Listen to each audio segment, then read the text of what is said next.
Sydney. Thank you, Deputy Speaker. A successful higher education system is vital to deliver the kind of forward-focused economy Australia needs to be. In my electorate of North Sydney, we are fortunate to have the MacKillop campus of the Australian Catholic University. But universities across the country ultimately play a role in driving growth in productivity and living standards and help our society evolve and mature. They do this not only by teaching young people how to think, but by driving our economy through their direct employment and contributions to GDP as the nation's leading service export in the form of international education, through the research they produce and the amazing graduates they turn out into our labour market. The bill we're debating today, then, is the product of the interim report of the 12-month review being undertaken by the government into Australia's higher education system, known as the Australian Universities Accord. The Accord is intended to be a partnership between universities and staff, unions and business, students and parents, and ideally Labor and Liberal, that lays out what we expect of our universities. The 5 priority actions put forward in the interim report, which was released in July, included to extend the visible local access to tertiary education by creating further regional university centres and establishing a similar concept for suburban and metropolitan locations. Given its poor equity impacts, cease the 50% pass rule and instead require increased reporting on student progress. Ensuring all First Nations students are eligible for a funded place at university by removing the current geographic limitations, providing funding certainty to universities in this sector, and finally engaging with the state and territory governments and universities to improve university governance, particularly focusing on universities being good employers, student and staff safety, and membership of governing bodies. The purpose of this bill before us today, then, is to implement 2 of the 5 recommendations by doing 3 things. Uncap the number of Indigenous students who can enrol in a Commonwealth-supported place, remove the requirement that students successfully complete at least 50% of their units of study to continue as a Commonwealth-supported student and be eligible for fee help assistance, and finally motivate those who supply higher education services to provide appropriate support for students by requiring these services to have and comply with a support for students policy to assist in identifying students at risk of falling behind and supporting them in completing the units of their study. I note Minister Clare's statement that the government intends to implement all 5 recommendations through other non-legislative mechanisms, and I look forward to seeing that implementation happen. However, today I would like to speak to 3 issues which are important to the community of North Sydney. Firstly, the issue of equity in higher education system. I applaud the interim report's goal to have an integrated tertiary system in place by 2035, with a commitment to access for everyone with potential and aspiration and application. Our economy is currently navigating significant structural shifts, with demand for more skilled and qualified population coming thick and fast across all industries.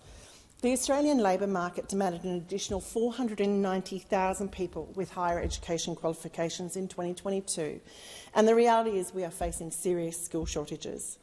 In this context, I couldn't agree more with the interim report's conclusion that Australia's skills trends must be reversed with a sense of urgency.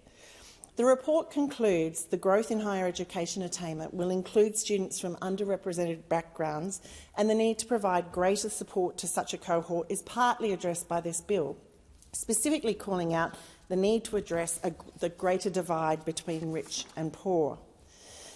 This is absolutely the right and a noble goal. However, on behalf of the community of North Sydney, I would caution that in achieving this goal, we need to be conscious of using inclusive language. I myself grew up in rural and regional Australia, and I'm the first of my family to attend university and qualify with a degree, and I am eternally grateful for that opportunity. But as we move towards solving this skills crisis, I'm not up for engaging in class-based war, for resources based on stereotypes or assumptions, and I do not want my children or any young person living in the electorate of North Sydney doubting their right for an education. The impacts of the rising cost of living are being felt across the country, including in my community of North Sydney, and we know that the cost of education in Australia has almost tripled since 2003, with secondary education up 185% and tertiary education up 121%. Ultimately, all levels of education, from preschool, primary, secondary and tertiary, now are in the top 10 fastest growing household costs in the last 20 years.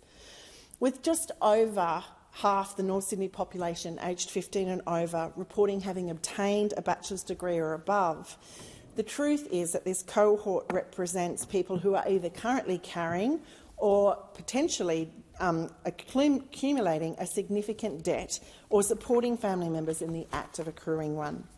In any case, these individuals and or the families are likely to be increasingly feeling the pinch. So in delivering the much-needed reforms to the system, we must be careful to remember our education system is based on providing a universal learning entitlement, with the emphasis on the word universal.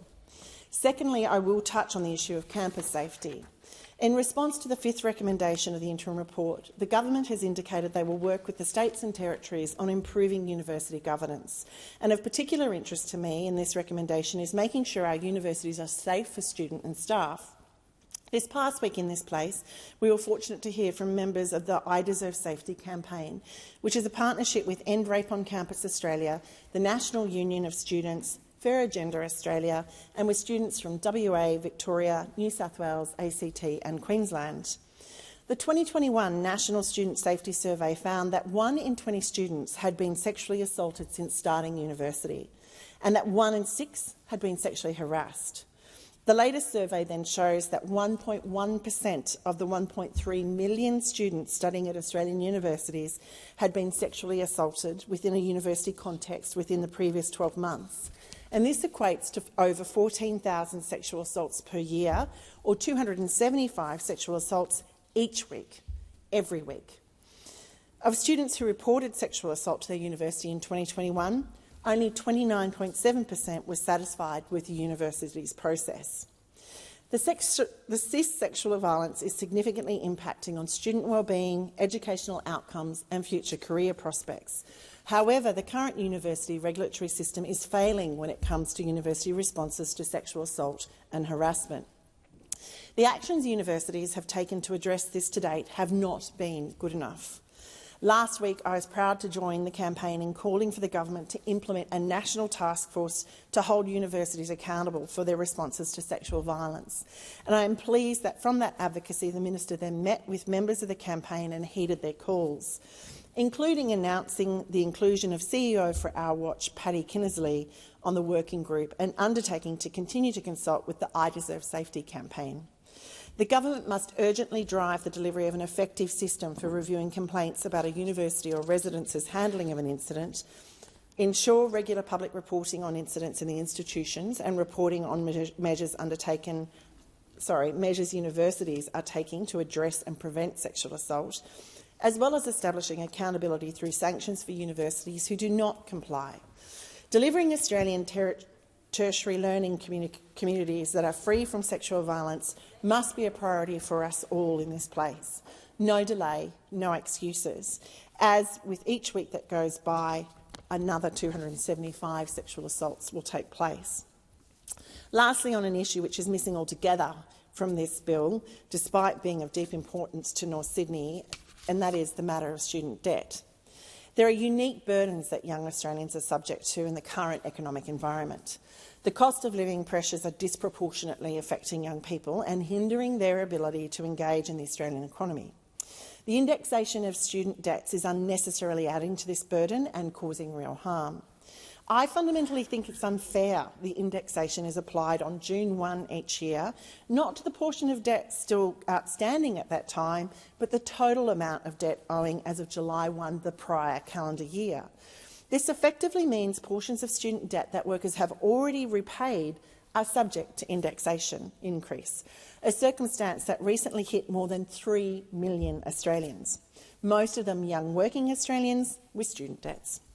Many North Sydney-siders contacted my office with distressing reports of how the 7.1% increase affected both their ongoing debt loads and subsequently their future opportunities.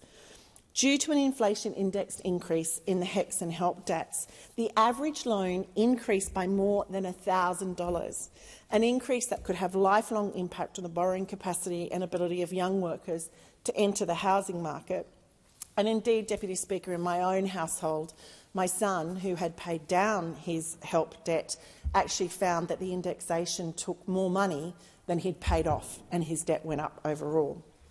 In addition to this, the existing scheme also perpetuates gender inequity, with women holding 60% of HELP debts and 58% of the total $74.3 billion debt pool.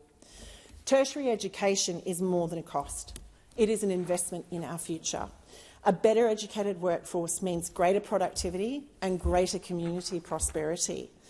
After meeting with the crossbench, the Education Minister committed to a review of the HECS and HELP debt system, and I call on the government to prioritise this review to ensure young Australians either accruing or carrying debts do not face similar distress in the coming year. Because there are alternatives that the government could pursue.